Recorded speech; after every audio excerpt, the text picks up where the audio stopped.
Hello बच्चों, स्वागत है आपका YouTube चैनल शिक्षा हब पे। बच्चे, आज जो हम बात करेंगे, आप पीछे देख ही रहे हो, तो आज जो हम बात करेंगे वो बात करेंगे बच्चे हम टाइम मैनेजमेंट की। तो देखिए, सबसे बड़ा जो रोल होता है हमारी स्टडी में, इवन हम कोई भी काम करते हैं तो उसमें टाइम मैनेजमेंट का बहुत ही बड़ा अहम योगदान होता है। तो आज जो हम मेनली बात करेंगे वो स्टूडेंट्स के लिए करेंगे कि स्टूडेंट्स जो है वो अपना टाइम को कैसे मैनेज करें, किस टाइप से आप बहुत बेहतरीन तरीके से किसी भी एग्जाम की प्रिपरेशन कर सकते हैं। चाहे आप यूपीएससी तक की प्रिपरेशन क्यों नहीं कर रहे, लेकिन टाइम मैनेजमेंट जो है, चाहे आप क्लर्क के लिए कर रहे हो, चाहे आप यूपीएससी के एग्जाम के लिए कर रहे हो, टाइम मैनेजमेंट का बहुत ही अहम रोल है। तो उसी मुद्दे पे हम बात करेंगे कि एक बेहतरीन तरीके से टाइम को मैनेज कैसे किया जा सकता है बच्चे। तो यहाँ पे देखिएगा, यहाँ पे टाइम मैनेजमेंट की अगर हम बात देखें तो टाइम मैनेजमेंट का सबसे पहले तो हम ये बात समझेंगे कि टाइम मैनेजमेंट का रोल क्या है। टाइम मैनेजमेंट जो है किस तरीके से मेन रोल अदा करता है एक स्टूडेंट की लाइफ में। ठीक है, तो बच्चे टाइम मैनेज कर रहे हो आप, देखिए स्टूडेंट लाइफ है आपकी, तो स्टूडेंट लाइफ में बहुत सारे बच्चे ऐसे भी होते हैं जो जिनके फैमिली बैकग्राउंड जो है वो बहुत ज़्यादा स्ट्रॉन्ग नहीं होता।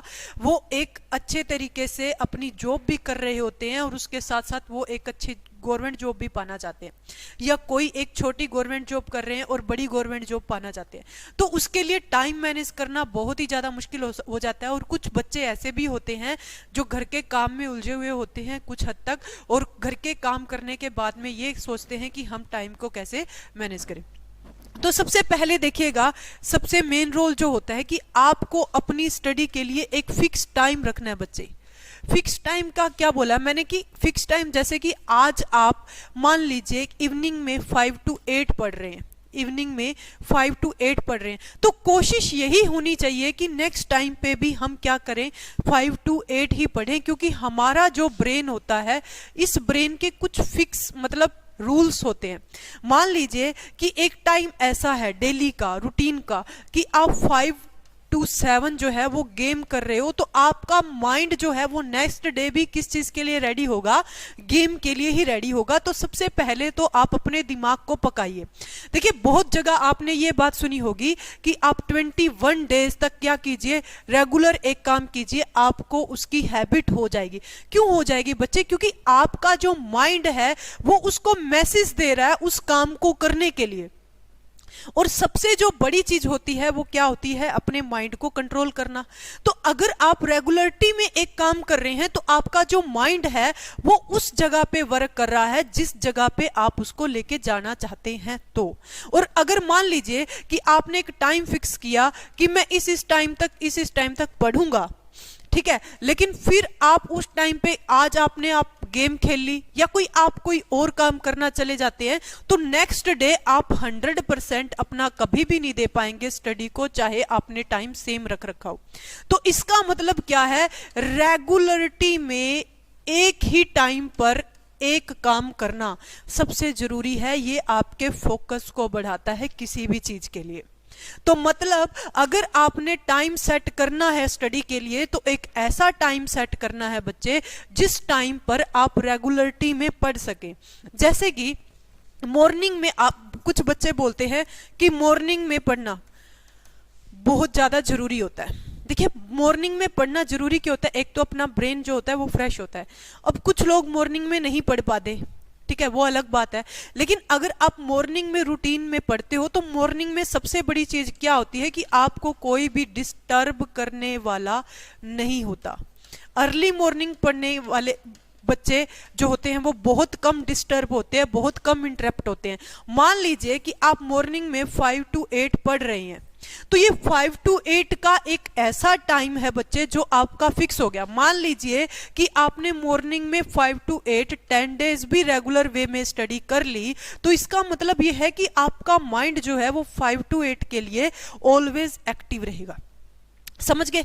तो सबसे बड़ा जो मेन मुद्दा है टाइम मैनेजमेंट का वो यही है कि सबसे पहले आप अपनी स्टडी के लिए एक ऐसा टाइम सेट कीजिए जिस पे आपको कोई भी डिस्टर्ब ना करे और आप उस टाइम पे डिस्टर्ब ना हो। समझ गए हो?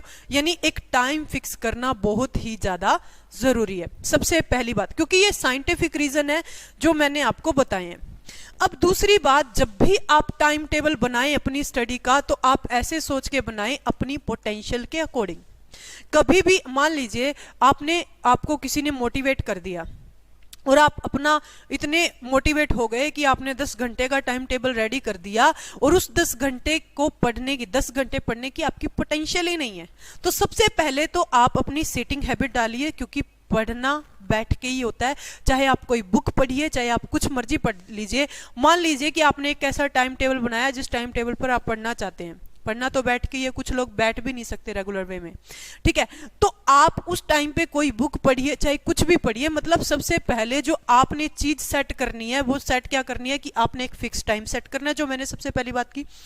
दूसरा, आपको उस टाइम पे सीटिंग हैबिट होनी चाहिए। आप एक जगह फिक्स कीजिए जहां पे आप बैठें, जहां पे आपको कोई डिस्टर्ब ना करे।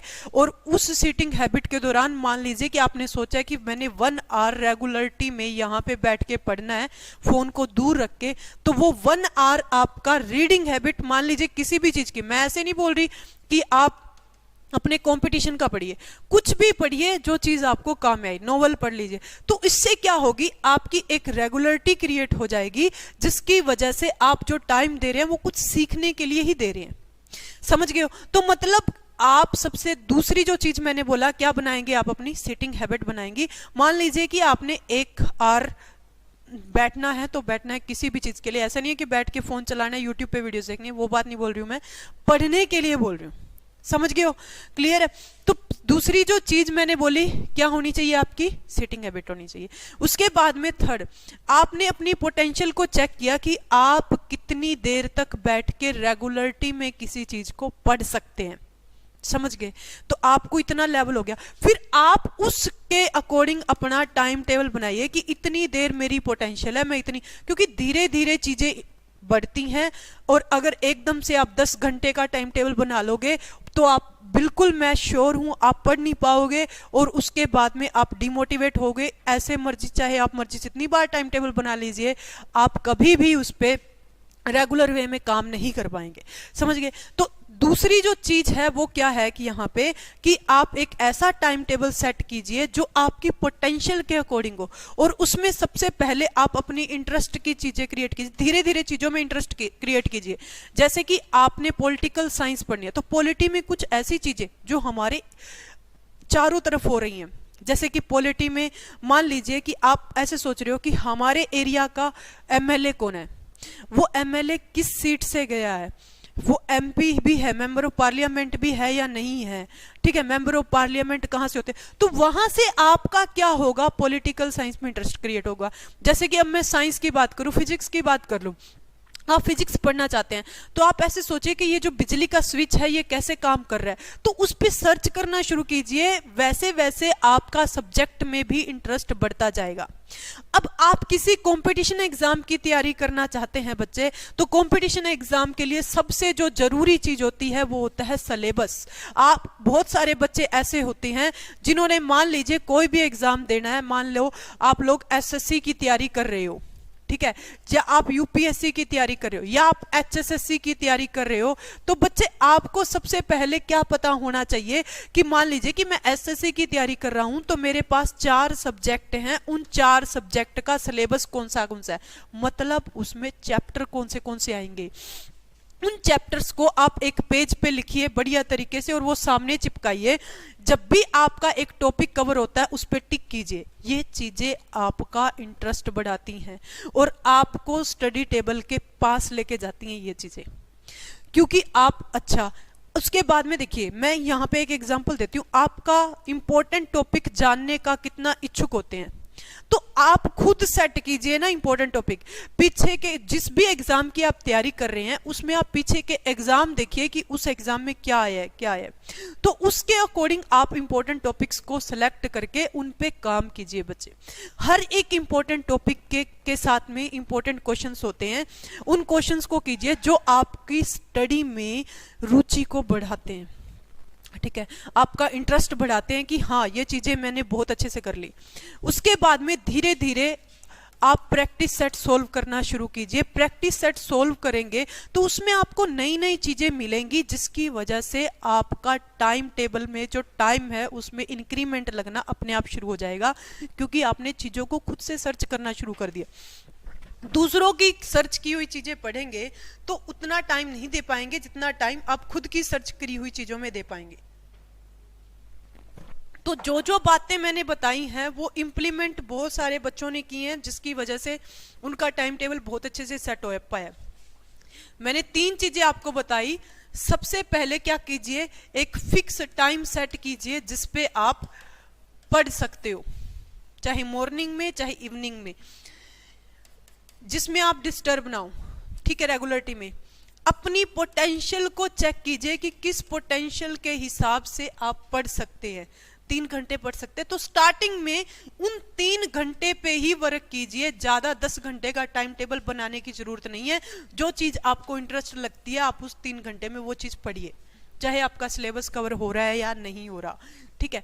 उसके बाद में पोटेंशियल को चेक किया, उसके बाद में चीजों को अराउंड, अपने अराउंड सर्च करना शुरू कीजिए, ठीक है। सर्च करना शुरू करेंगे तो आपका ये चीज जो है ये आपका इंटरेस्ट बढ़ाएगी। इंटरेस्ट बढ़ेगा तो आपके टाइम टेबल में भी टाइम भी इंक्रीज होगा अपने आप। आपको पता भी नहीं लगेगा कि मैं 3 घंटे से लेकर 5 घंटे तक कब ले गया। जो पेपर की आप तैयारी कर रही हैं उसके रिगार्डिंग प्रैक्टिस सेट लगा लीजिए, पीछे से चेक कीजिए कि पीछे पेपर में क्या आया था। ये चीज भी आपके टाइम टेबल में इंक्रीमेंट लाती है।